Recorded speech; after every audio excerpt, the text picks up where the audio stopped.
नमस्कार, चंडीगढ़ से आपका स्वागत है। मैं हूं भानुप्रिया। आइए सबसे पहले नजर डालते हैं कुछ अहम खबरों पर। गुरु रविदास जी की जयंती आज मनाई जा रही है श्रद्धा और भक्ति भाव से।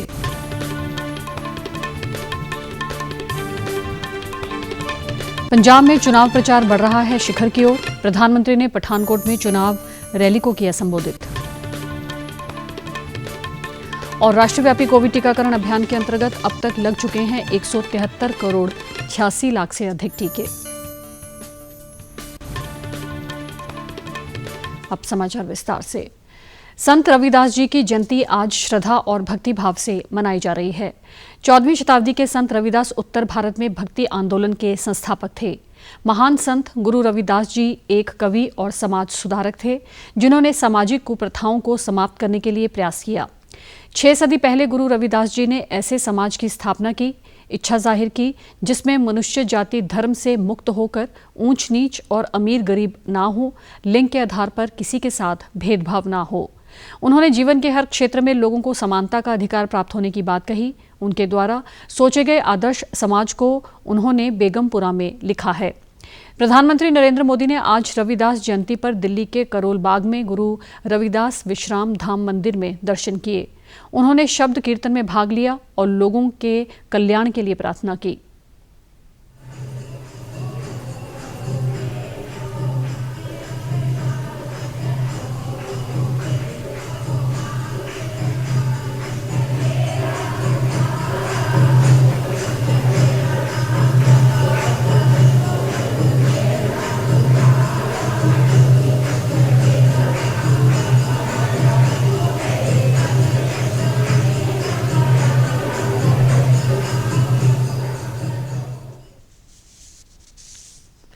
एक ट्वीट संदेश में मोदी ने कहा कि गुरु रविदास जी ने समाज से जात पात, छुआछूत जैसी कुरीतियों को खत्म करने के लिए अपना जीवन समर्पित कर दिया।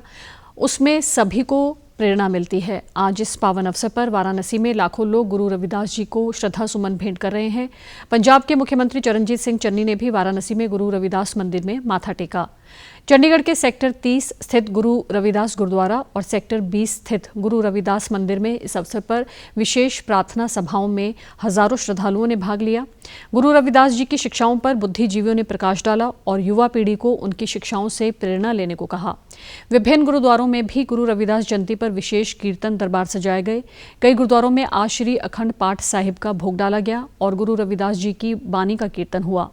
आज चंडीगढ़ में विभिन्न स्थानों पर लंगर भी लगाए गए हैं। गुरु रविदास जी द्वारा रचित बानी में से 40 शब्द 16 रागों में श्री गुरु ग्रंथ साहिब जी में शामिल हैं। प्रधानमंत्री नरेंद्र मोदी ने आज पठानकोट में एक चुनावी रैली को संबोधित किया। उन्होंने अपना संबोधन संत रविदास जी को श्रद्धांजलि देने के साथ शुरू किया। उन्होंने कहा कि गुरु रविदास जी ऐसे संत थे जिन्होंने समानता के साथ सभी के लिए सुख और सभी के दुखों का अंत करने पर जोर दिया था।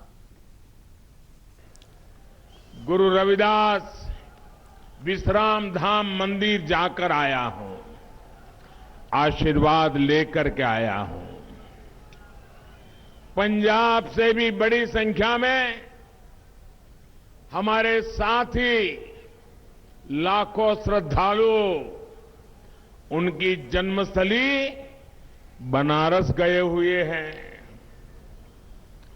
यहां से जो यात्री और देश भर से यात्री आज जो बनारस आए हैं, उनकी सहूलियत के लिए जितना कुछ कर सकता हूं, मैंने और योगी जी की सरकार ने करने का प्रयास किया है। नरेंद्र मोदी ने कहा कि भारतीय जनता पार्टी गुरु रविदास जी की शिक्षाओं पर चलते हुए सबका साथ सबका विकास के लक्ष्य से आगे बढ़ रही है। उन्होंने कहा कि संत रविदास जी का कहना था कि हर कोई एक समान समर्थ होकर रहे और जब ऐसा होगा तो स्वाभाविक रूप से रविदास जी प्रसन्न होंगे।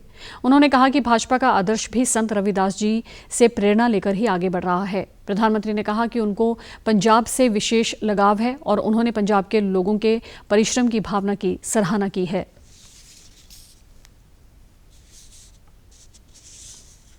साथियों, सबका साथ सबका विकास के मंत्र, उस मंत्र को लेकर के चल रही भाजपा का आदर्श भी संत रविदास जी के इस शब्दों से प्रेरणा लेकर के हम आगे बढ़ते हैं और इसलिए हमारी सरकार के लिए गरीब का कल्याण सर्वोपरि है।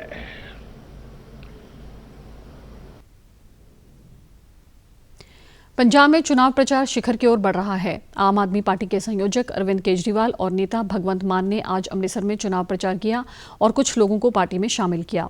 कांग्रेस और शिरोमणि अकाली दल के नेता भी विभिन्न स्थानों पर चुनाव रैलियां कर रहे हैं। सभी दलों के नेता रैलियों के अलावा गांव-गांव जाकर प्रचार कर रहे हैं। संयुक्त किसान मोर्चा के नेता किसानों को साथ लेकर किसानों की समस्याओं के समाधान के वायदे लेकर लोगों में जा रहे हैं। विधानसभा चुनाव के दौरान अधिक से अधिक मत हासिल करने के लिए सोशल मीडिया का भी उपयोग हो रहा है। केंद्रीय मंत्रिमंडल ने G20 सचिवालय और इसकी रिपोर्टिंग संरचनाओं की स्थापना को मंजूरी दी। भारत इस वर्ष 1 दिसंबर से 30 नवंबर 2023 तक G20 समूह की अध्यक्षता करेगा। वर्ष 2023 में भारत में G20 शिखर सम्मेलन का आयोजन भी होगा। G20 अंतर्राष्ट्रीय आर्थिक सहयोग का प्रमुख मंच है। ये वैश्विक आर्थिक प्रशासन में महत्वपूर्ण भूमिका निभाता है। भारत के G20 की अध्यक्षता में ज्ञान, सामग्री, तकनीकी, मीडिया, सुरक्षा और लॉजिस्टिक पहलुओं से संबंधित कार्यों को संभालने के लिए G20 सचिवालय की स्थापना की जा रही है। G20 सचिवालय का संचालन संबंधित मंत्रालयों, विभागों और विशेषज्ञों के जरिए किया जाएगा, जिसमें विदेश मंत्रालय और वित्त मंत्रालय के अधिकारियों और कर्मचारियों की अहम भूमिका होगी। सचिवालय फरवरी 2024 तक कार्य करेगा। प्रधानमंत्री की अध्यक्षता में एक शीर्ष समिति सचिवालय का दिशा निर्देशन करेगी। केंद्रीय मंत्री मीनाक्षी लेखी ने कहा है कि पंजाब में महिलाओं की स्थिति बेहतर करने के लिए और उनको समाज में सशक्त बनाने और हर पक्ष से महिलाओं को प्रतिनिधित्व देने के लिए काम कर रही है। चंडीगढ़ में पत्रकारों से बातचीत करते हुए उन्होंने कहा कि भाजपा महिलाओं को नौकरी में 35% भर्ती करने के लिए अग्रसर है। उन्होंने कहा कि पंजाब की विरासत बहादुरी भरी है और केंद्रीय सांस्कृतिक मंत्रालय द्वारा देश के धार्मिक व सांस्कृतिक स्थानों की स्थिति बेहतर बनाने के लिए काम किया जा रहा है।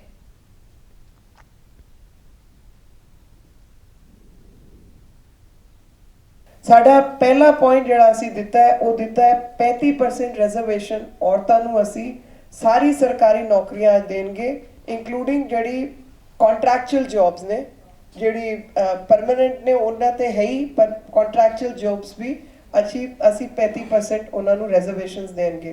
पंजाब दी विरासत जिहड़ी है वो बहादुरी दी विरासत है, वो लोकां दे मान सम्मान इज्जत दी लड़ाई दी विरासत है।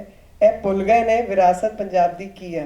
इस करके पंजाबी विरासत नूं सामभण दा काम जिहड़ा है वो मेरा डिपार्टमेंट कल्चर मिनिस्ट्री करके देगा ते असी ये प्रोजेक्ट पंजाब दी विरसा नूं संभाल दा प्रोजेक्ट जिहड़ा है वो मैं लेके आवांगी। मेरा वादा है। मीनाक्षी लेखी ने कहा कि सरकार लिंगानुपात को ठीक करने के लिए PNDT एक्ट को मजबूती से लागू करेगी और जो प्रवासी भारतीय शादी करने के बाद शादी तोड़ देते हैं उस संबंध में भी सख्त कानून बनाया जाएगा। केंद्रीय मंत्री की उपस्थिति में पंजाब महिला आयोग की अध्यक्ष मनीषा गुलाटी और पूर्व पुलिस अधिकारी शमशेर सिंह संधू व अन्य लोग भाजपा में शामिल हुए। कांग्रेस के नेता और दिल्ली प्रदेश कांग्रेस कमेटी के पूर्व अध्यक्ष अरविंद सिंह लवली ने कहा है कि आम आदमी पार्टी दिल्ली मॉडल की बात करके पंजाब के लोगों को गुमराह कर रही है। आज चंडीगढ़ में एक प्रेस कॉन्फ्रेंस को संबोधित करते हुए उन्होंने कहा कि आम आदमी पार्टी ने अन्ना हजारे जैसे व्यक्तियों को अलग कर दिया है। उन्होंने कहा कि ये पार्टी पंजाब में भी ऐसा ही करेगी।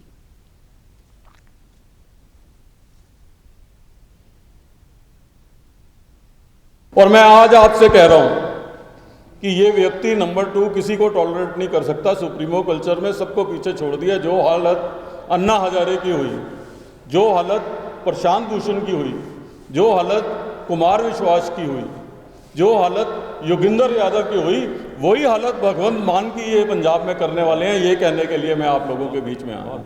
मैं आप लोगों के बीच में ये कहने के लिए आया हूँ कि जो बदलाव की राजनीति की बात करते हैं, इनमें हर एक मिनट में बदलाव आता है। ये पंजाब में बदलाव लाए ना लाए, इनके व्यवहार में आप हर मिनट में बदलाव देखोगे। उन्होंने आरोप लगाया कि अरविंद केजरीवाल दिल्ली में केंद्र सरकार का बहाना लगाकर कामों में आ रही देरी से हो रही असफलता से बचने की कोशिश कर रहे हैं। उन्होंने प्रेस कॉन्फ्रेंस के दौरान कहा कि आम आदमी पार्टी किए गए वायदों से दूर है। राष्ट्रव्यापी कोविड टीकाकरण अभियान के अंतर्गत अब तक 173 करोड़ 86 लाख से अधिक टीके लगाए जा चुके हैं।